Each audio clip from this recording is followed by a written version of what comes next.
Let's open our Bibles tonight to the book of Esther.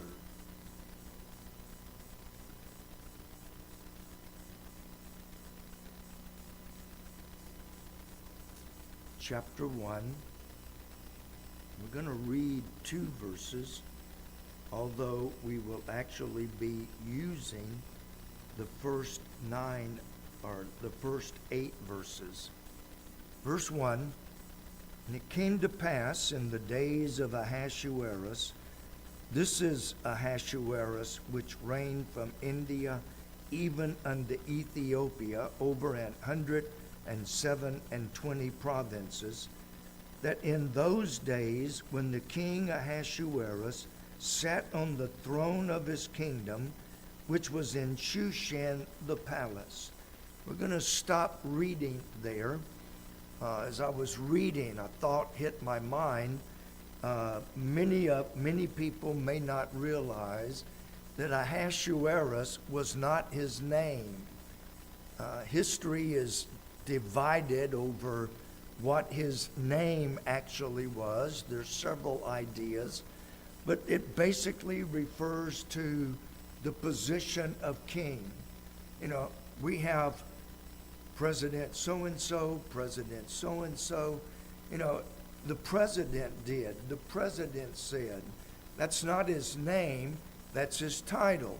So whatever his name was, Ahasuerus was his title, that I'm the king, I am the man in charge here. There are some very interesting theological lessons that are given in the book. And as I said this morning, as I was reading, studying, asking different people, what would you like to study? What would you like to study? And only one person gave me something that they would like to study, and I said, that's a good subject. Bill just covered it a couple months ago in Sunday school, so you weren't paying attention, evidently, because Bill just covered it, and I said, I don't think it would be good for me to come along a couple months after Bill just taught it and teach it again. So I said, thanks for the input, but you need to pay attention in Sunday school. But there are some, as I went through, there's a lot of theology in the book. That is simply the study of God, the study of God's Word. There's a lot in this book.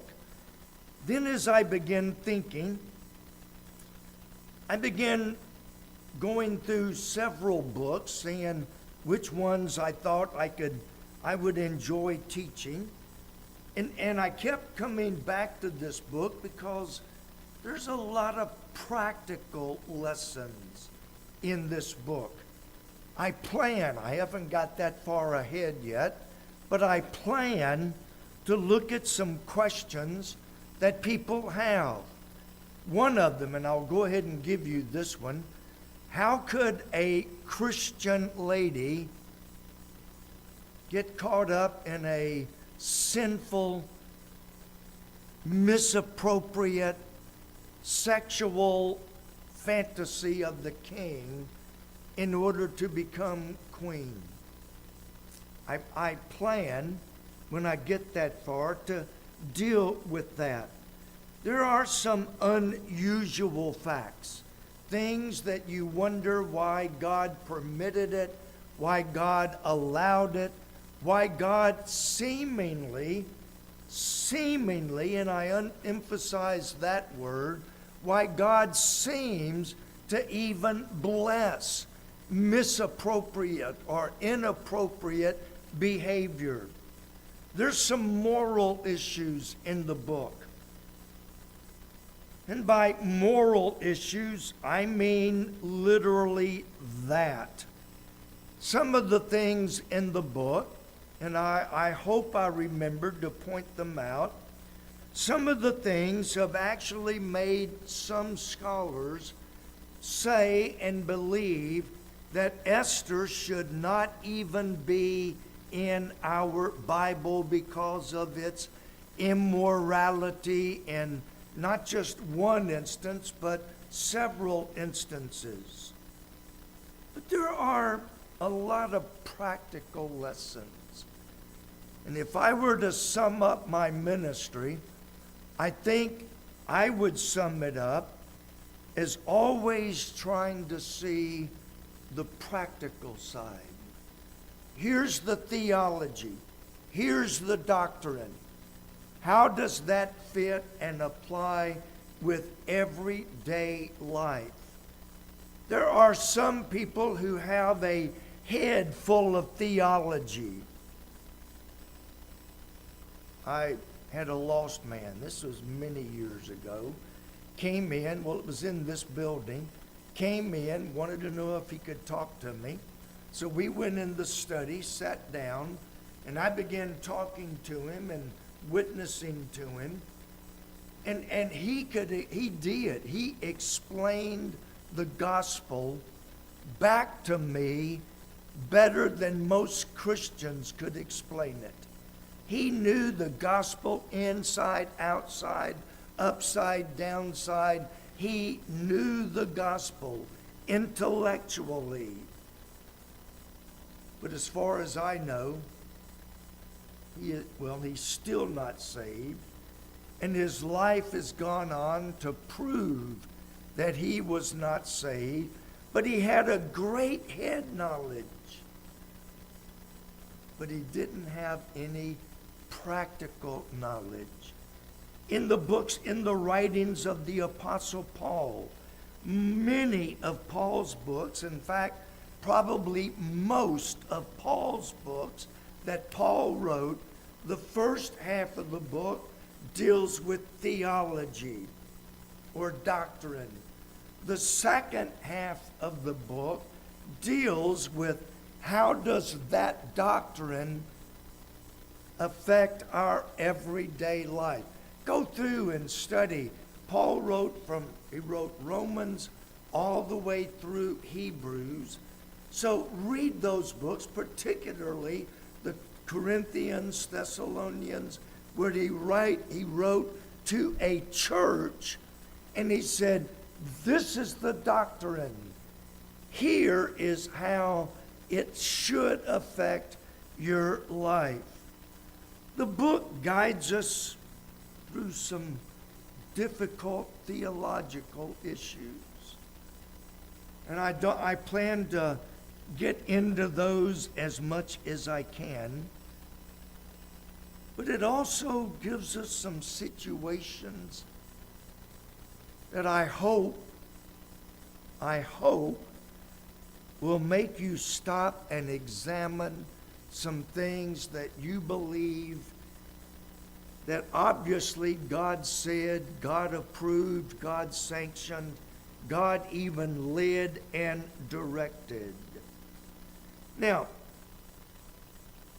I will from time to time say things that I will say in a general way. But please understand, that does not mean that it applies to every single solitary instance that you and I might encounter. I'll go ahead and give you one, because we're going to look at it mostly tonight.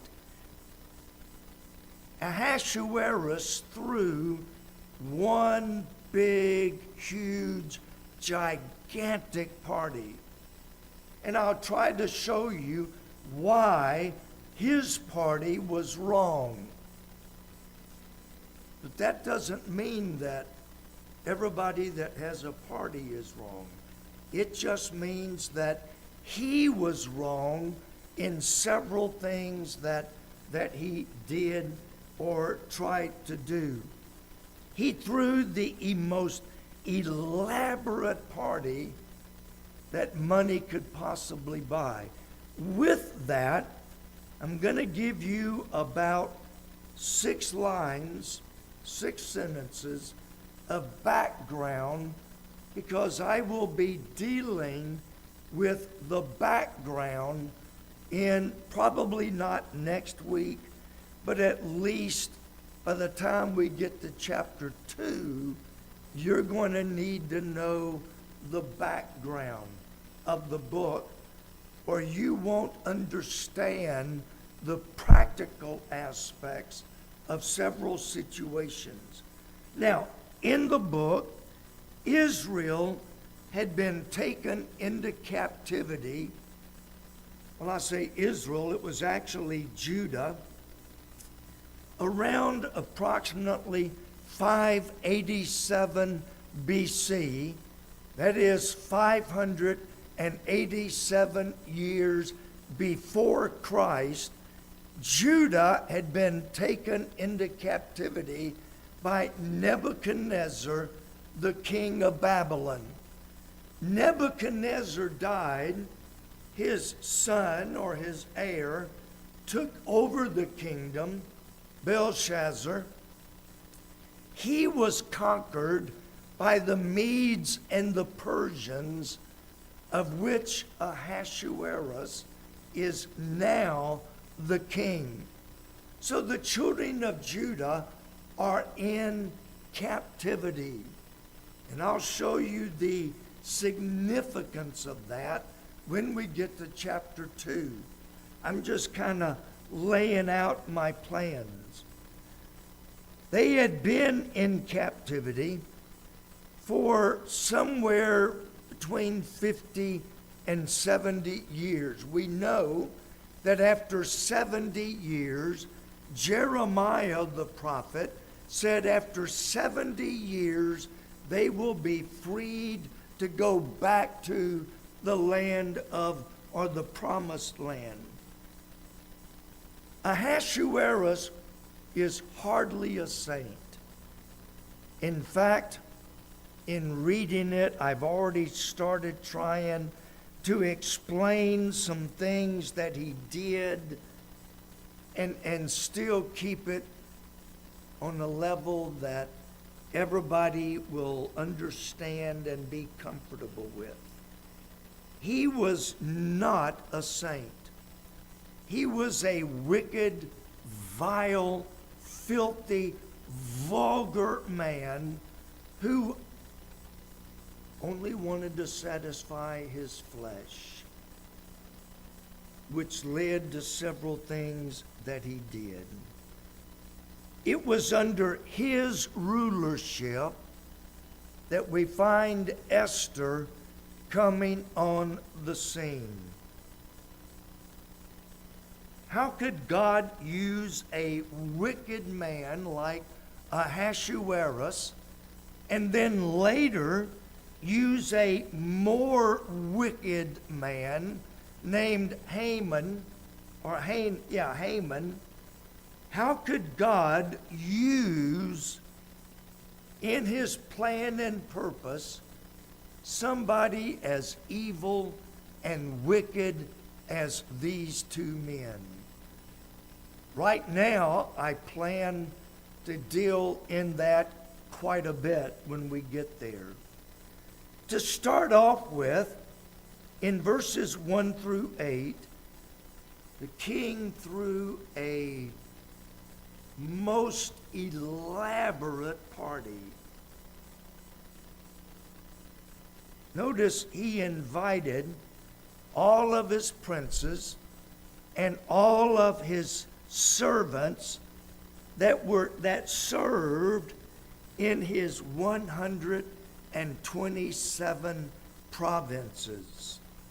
Now, we don't have provinces today, so to kind of give you an idea, it would be like having 127 states, and he's over all 127 of them. And he invited all of his princes and all of his servants from all 127 provinces. Even conservatively, very conservatively, there would have been over 1,000 people at this party. How would you like to cook for over 1,000 people. Chick-fil-A. That's better than McDonald's. Chick-fil-A wasn't there, so somebody had to cook. And this party lasted 180 days. They partied for roughly 6 months. Partying. Over 1,000 people. You're talking a lot of food and a lot of work. At the end of the first party, he had a second party for everyone that worked in or for the palace. A palace that big had a lot of employees, and he fed them and partied with them for 8 days. How would you like to party for 188 days? I like to party, but there is a limit, and I think I would have reached it. If you read on down, he had the very best decorations. Now, if you read verse 6, I've read it and read it and read it, and in my brain, I still cannot visualize what he's talking about. I know it was the best that money could buy. There were white, green, and blue hangings fastened with cords of fine linen, and purple in silver rings and pillars of marble. Now, I can't envision that. The closest I can get,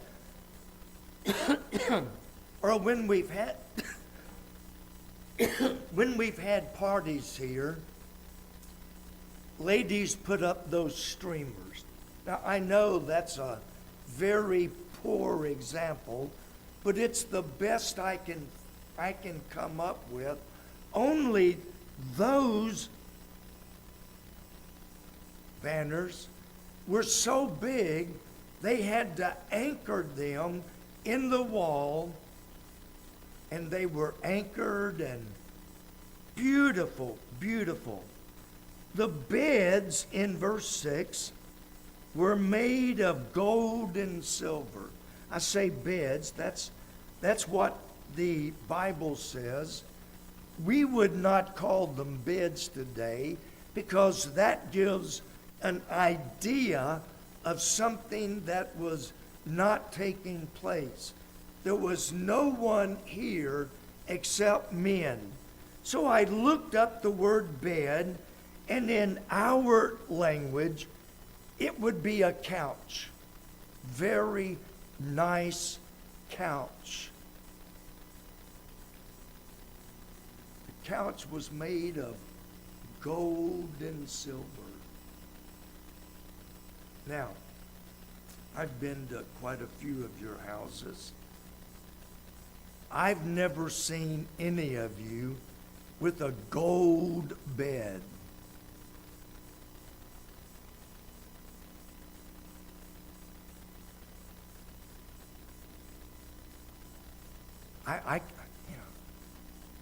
How much money did that thing cost? And there was probably more than one, because it's got beds, plural, and there was probably over 1,000 people. So there were possibly many couches set up, made of gold, so that when you went in and sat down, you sat on a gold couch. Wow. I remember my wife and I one time, we had a family that had been visiting church. So after a couple of visits, I said, would you like for my wife and I to come over and talk to you about the church and, answer any questions and so forth? And she said, certainly, we would love that. So my wife and I put on my nice suit. My wife gets dressed nicely. We go to the house, and when we got out of the car, we knew a suit was probably out of order. Knocked on the door. The lady opened the door, and as soon as she opened the door, I thought I had lost my wife, literally, because roaches covered the entire floor. You know what my wife feels about roaches? Some of you know. We walked in, and you're kicking the roaches out of your way so that you can step. We get over to the bed, to the couch.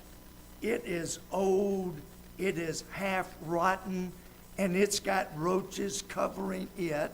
And she said, sit down.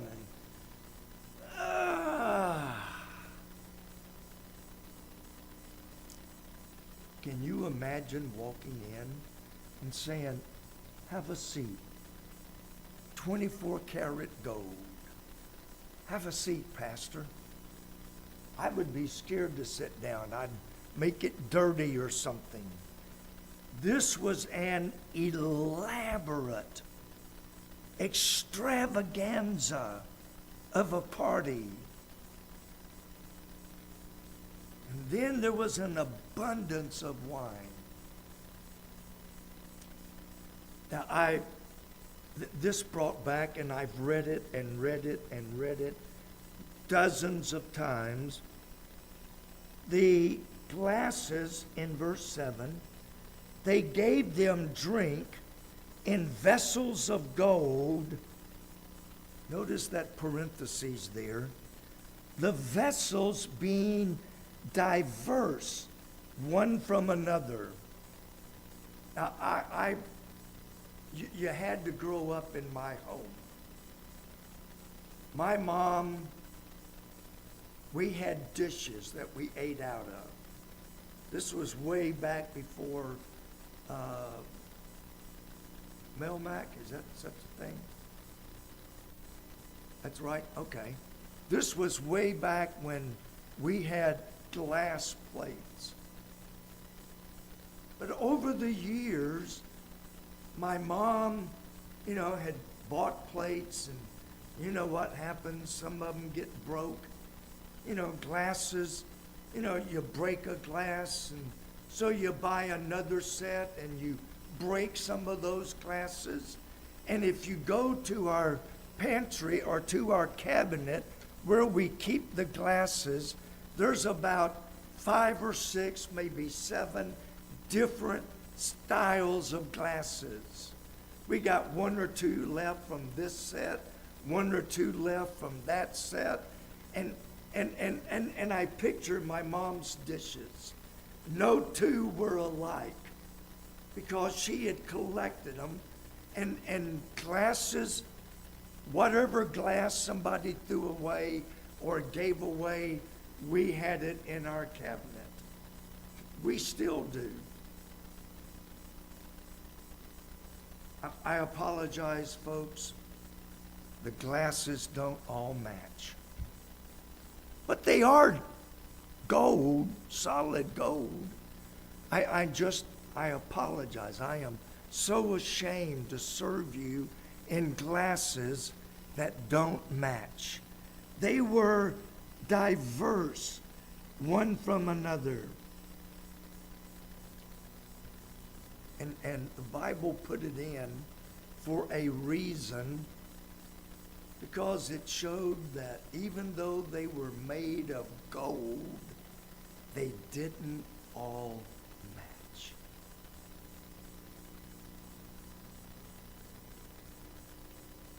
But there was wine in abundance in verse 7. The drinking in verse 8 was according to the law, none did compel. For so the king had appointed to all the officers of his house that they should do according to every man's pleasure. If you want to drink wine, here it is. Help yourself. If you don't, you prefer 7-Up or you prefer Pepsi, it's over here. When I sold life insurance, I won several trips to different places. And it's like, you met your quota, you get an all-expense trip paid to such and such a place. They didn't tell you that when you got there, they had you scheduled in business meetings most of the day. But we went to one particular, and as soon as we walked in, I told my wife, I said, we have a problem. It was an open bar, everything free, drink as much as you want. By open bar, I'm not talking Coke, Pepsi, root beer, 7-Up. I'm talking the hard stuff. And it's like, I hope they got water around here somewhere. We were not compelled to drink. If you want to drink, drink all you want at the bar. Company's picking up the tab.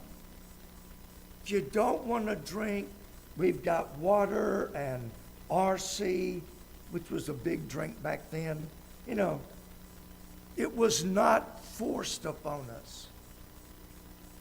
Nobody was forced to drink, but it was plenty available if you wanted to.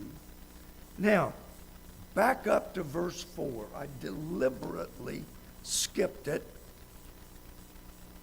When he showed the riches of his glorious kingdom and the honor of his excellent majesty. I said this party was wrong. We'll look at next week what this party eventually led to and why it was so wrong. But the purpose of this party for 188 days, the purpose was to brag about, look at all I own. Look at all my majesty. Look at all my power. Look at all of my honor, my majesty. It was all about his pride. Pride is never a good thing. In fact, I started to read a number of verses, but I'll give you just one or two. Pride goeth before destruction, and a haughty spirit before a fall. Most people read it, pride goeth before a fall. No, that's not what it says. Pride goeth before destruction. These 6 things doth the Lord hate.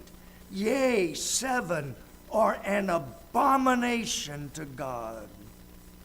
One of them is a proud look. Pride. Ahasuerus looked at all of his accomplishments and said, look at all my wealth. Look at all my honor. Anything anything, everything we do to get praise and compliments for ourselves is wrong. Remember when Jesus said, when you give alms, don't be like the Pharisees? They love to stand out. Hey, everybody, can I have your attention? Everybody, give me your attention. I want everybody to see I'm giving this poor, crippled, blind man $100. Jesus said they only do it to be seen of men, and they have all the reward they're going to give.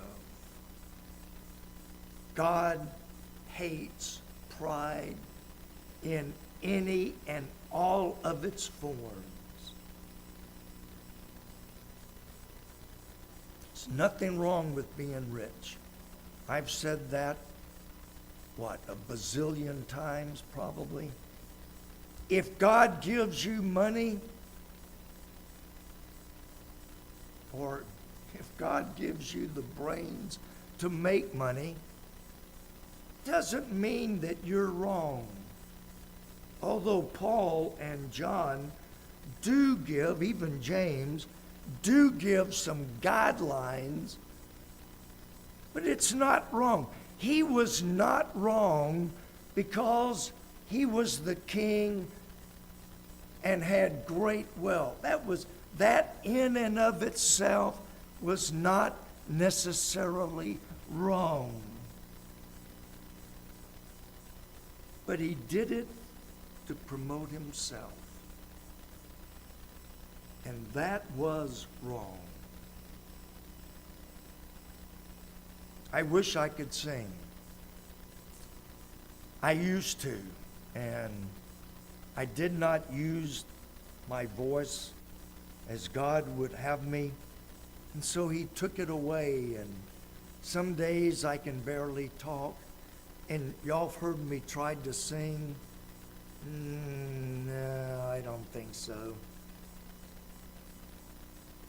But I've seen people, not so much in churches, but professional singers, for lack of a better word. You can watch them. There's one lady that I've got several videos where she's on the video singing.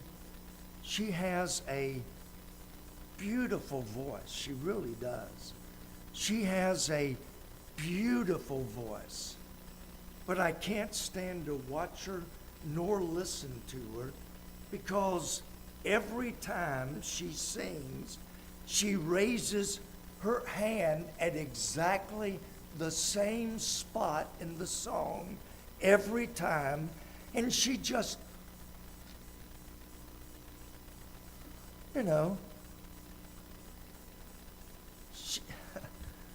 that's the only way I can get a laugh out of y'all. It's as phony as a $3 bill. You can look at her and tell and if you don't applaud when she gets through, she's offended. She's not singing for the glory of God. She's singing for the praise of men. Many of your professional singers do that. It's performing. It's not singing for the glory of God. It's not singing to exalt God. It's singing so that you will applaud me and tell me how great I was and how good I was. And it's like, you're right, thank you.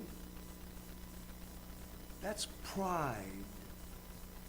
Ahasuerus had this humongous party for all of his people, thousands maybe. But the purpose was to show how rich he was, what a wonderful kingdom he was king of, and to show his honor and his majesty. That's pride, and that's wrong. I don't care who it is.